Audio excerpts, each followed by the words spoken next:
What's good? It's your boy Fecko, and I'm live in Accra, and I've been here for like a week, and so far I think I've enjoyed my stay. On today's episode of Surviving Eko, I have my homie Yung Pabi. So guys, meet Yung Pabi. Before I pass the mic to Yung Pabi, I would like to say this. So Yung Pabi is, a rising talent out of Accra, and we met on the Take Back the Mic app during the Take Back the Mic competition, and we just collaborated on the song. So Yung Pabi, let's meet you. Yo, Charlie, what's up? In Ghana, Charlie is another one thing, you understand? When you say Charlie, it means my brother, what's up or something. Yeah, my name is Yung Pabi, rapper, artist, songwriter from Ghana, and yeah. Creative director. Yeah, a little bit directing here and there. I enjoy, it's all about being creative and all that. But yeah. So I'm here with Fecko. How we do. That's what's up. So you guys already know what this podcast is all about. It's talking about Lagos and the happenings in Lagos and everything. But today we'll be doing something different. We're doing like a Lagos versus Accra thing. You get me? So traffic in Lagos is crazy. Sometimes you spend up to like 4 hours in traffic and it can become depressing. But since I was here in Accra, I don't think I've spent up to like 15 minutes in traffic. What do you think about traffic here in Accra? Traffic here depends on where you're going and what you are actually in, the kind of vehicle you are in. So if you're picking up public transport, I think the traffic is different because then the car needs to stop and drop people somewhere, pick other people and all that. But if you're driving your own car, then you get to like flow through, you understand? And if it's a busy day, if it's a rush hour, it's a different situation because then rush hours are like Monday morning. No. Rush hours are like Monday morning and then after work and all that. Yeah, so then it depends on all that. But apart from that, if you know your way, I mean the shortcuts, I think you'll not be bothered about traffic and then the time to go out and all that. But it's like every other country, rush hour. That's when the traffic. You were in Lagos, what was traffic like when you were in Lagos? In Lagos, I think the second time, that was when I got in. I saw traffic, but it was more like driving. I was driving when I was in Lagos. Okay. Yeah, I was driving when I was in Lagos because the person I went to had a car, and then he's not good at driving like that, so I'll be driving around and all that. But it was only when I was going to where I was, like coming from Ghana, that was when I saw traffic. I encountered traffic, but the traffic was normal. I don't think I've seen the worst traffic in Nigeria yet. Maybe because I've not been to the places where the traffic are, something like that. Yeah, but I don't think I've experienced that yet. Okay.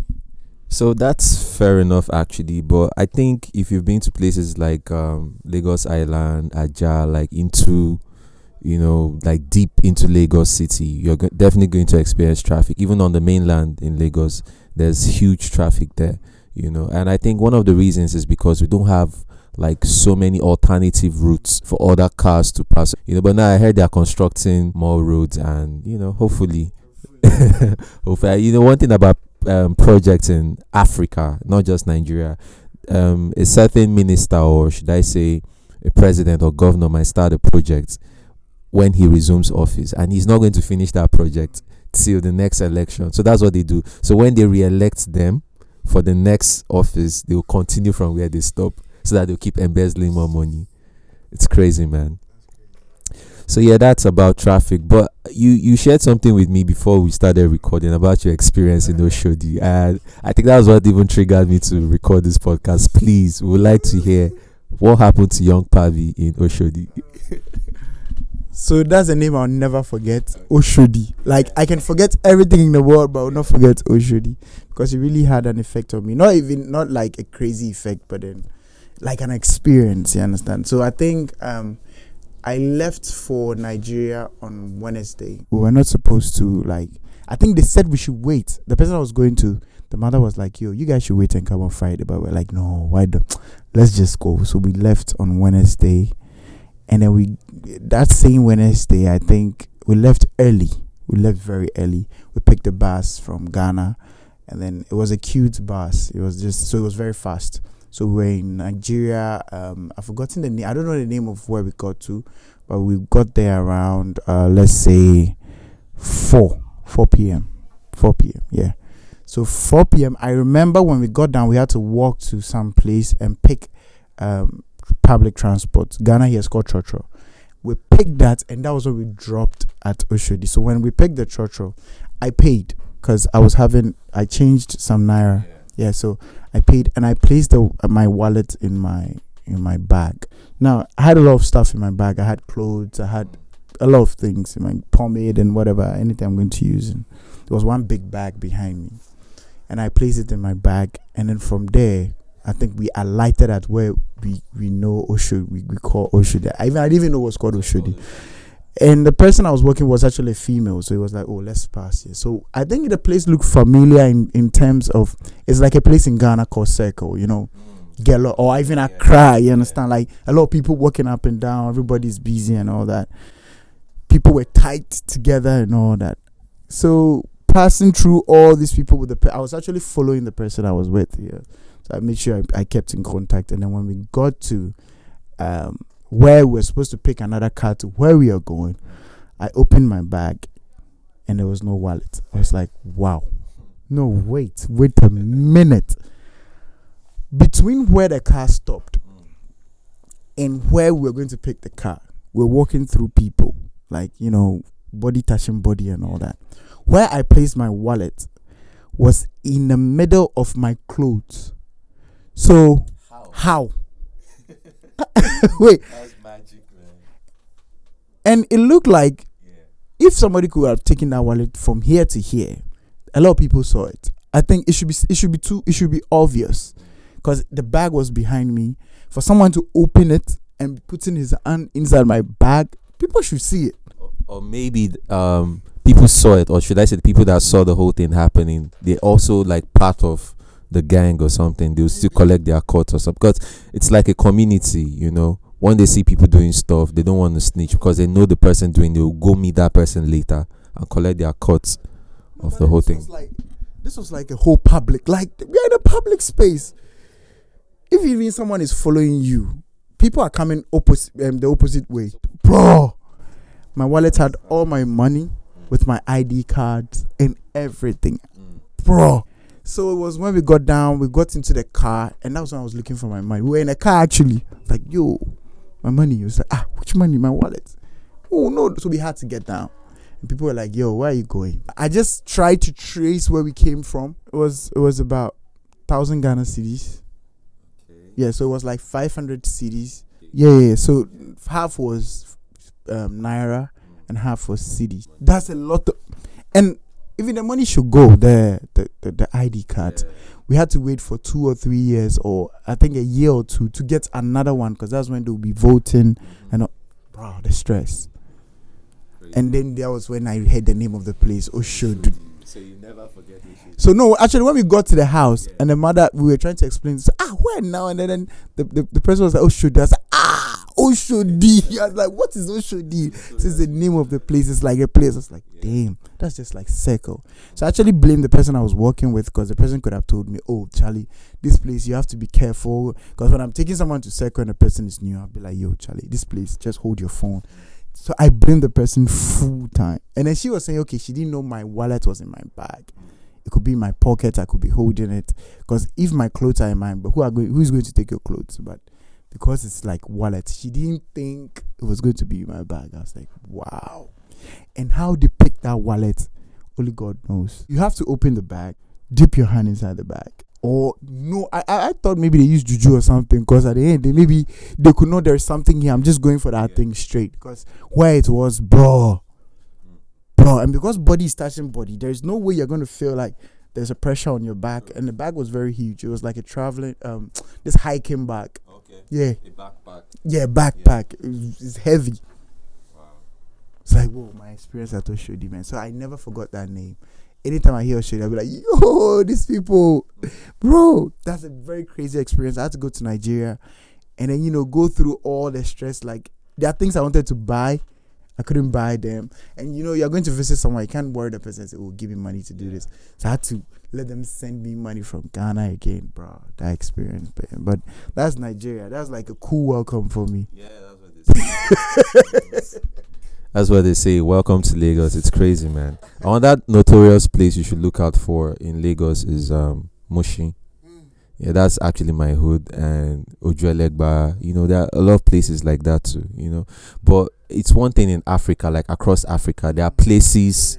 Even while we were here, I remember when we were in the car, they're like, "Yo, take up the window so that nobody would take your stuff." So it's really really crazy. Even in New York, even anywhere in the world, they have places like that. So welcome to Lagos, Charlie. But sorry it had to be that way. But anyway, the story should let you guys know that you have to be extra careful and security conscious whenever you're traveling, even as a solo traveler, or if you're traveling with people, you have to take extra precautions. But even at that, the people that are meant to protect us, who are like the police, back home in Lagos, some of them are like bad eggs. On my way here, I don't know, I think I shared the story with you, but for the sake of those that are just listening, I'll just share the story again. So same Oshodi, but this time now not hoodlums, it was the police. They stopped my Uber and they were like, where am I going to? I said I had a flight to catch and I was running late. Next thing, they checked the boot, brought out my bag, and they saw a laptop in my bag. And normally they're not even supposed to check your stuff if they don't have a warrant, but because I wanted to cooperate with them so they don't waste my time, I said, okay, go ahead, check. So when they saw the laptop in the bag, they asked for the receipts. I had the receipts. Normally, a lot of people don't go about receipt, because why would you expect people? What if, you're not in the same country where you got your laptop from? Or what if you misplaced the receipt? Would they just assume automatically that it's a stolen laptop? So I had my receipt. I presented it to them, but the serial number on the receipt didn't correspond with the serial number on the laptop. So they said it was stolen. And what happened was I didn't update the receipt when I swapped the laptop. So that was the mistake. So next thing they were like, they're going to take me to their police station. I was like, yo, you guys are wasting my time. I have like 30 minutes before, I have to get to the airport. And like, okay, this is what will happen. We'll collect your laptop when you come back from Ghana. You come and meet us at the police station. I'm like, these people normal. Like, what do you expect me to do without my laptop? Like, I'm a tech person, so I have to work with my laptop. And like, okay, so what can we do? And next thing they're like, they don't collect small money. And this was a woman talking now, a woman from my tribe. I'm Igbo, she was like, she doesn't collect small money. I should drop like 100,000 naira. I'm like, 100, that's like 1,000 cedis or more.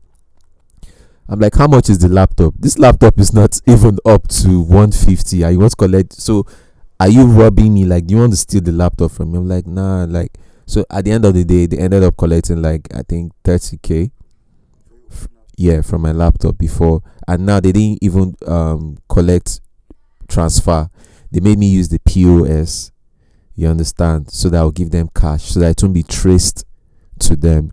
And this was the first time stuff like that will happen to me. So I didn't know so much how to. But after that, I learned my lesson that number one, always look out for the ID of the police officer, their names and their number, so you report them and you get a refund. And if you're lucky enough to have somebody that works in the police academy or something, they will help you get your money back. But unfortunately, I didn't take note of the name and the number on the uniform.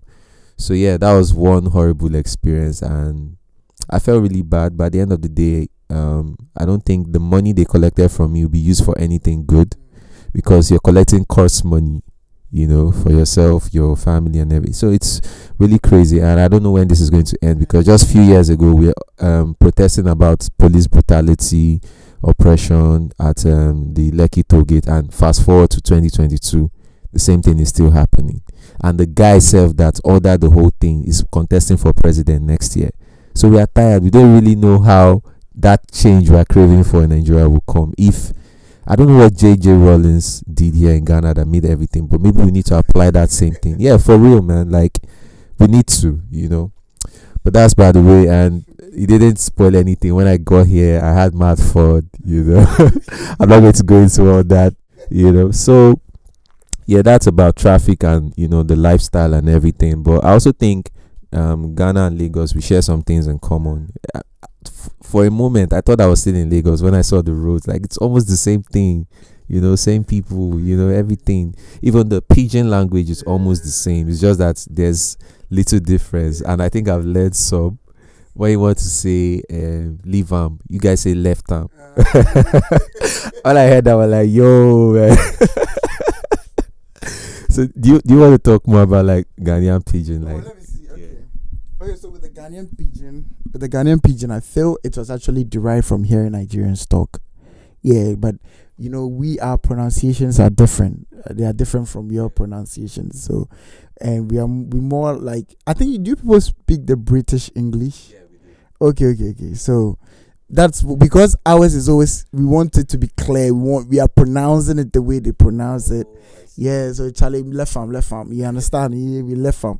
We add. You see when you go to the university schools, we try to put the correct English into it. Although it's So Ghanaian pidgin actually I feel it started with listening to Nigerians speak their own pidgin, and we were able to cultivate our own style and try to make it our own way. Yeah, so that's it about the pidgin actually. Think about Nigerian pidgin. Nigerian pidgin is dope. I feel it's cool. It's very dope. When you hear that, it's always funny when you hear Nigerians talking and they are speaking pidgin. Like, it's funny. I love Nigerian pidgin and the attitude behind it. Like, see that word, I feel like, yo, the person is cool with you, but I be like, wait, see now.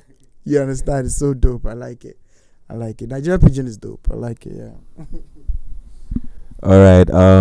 There's so much to talk about, but I think we just limit it to this one, so we don't give up so many things. But much later, you guys should just stay tuned, because I'm also going to be talking to some of my Ghanaian friends I made while I was here, to hear their own perspective about Lagos as well. And on that note, we've come to the end of the Surviving Eko podcast, and I've had Yung Pabi on this particular episode. You can follow Yung Pabi at Yung Pabi Music. I know I got that right, because yeah, on all social media platforms. Check out his music. He's dope. One of the best out here. And I think I also met some other rappers while I was here, but we didn't really get to interact. I'm trying to remember his name. Yeah, Shaker. Yeah, I met him here too. And I met some of the directors as well. Director T, right? Shout out to Director T. Shout out to K Bimpong. Yeah, K Bimpong. You guys watch out for Walk Chop, featuring Yung Pabi and Veli, produced by Texzilla and by myself on my forthcoming EP. The video was also directed by Yung Pabi. Brilliant concept. In fact, I don't want to say so much about it. Wait till it drops. Alright guys, peace out, and make sure you subscribe to the Surviving Eko podcast. It's your homeboy Fecko. One love.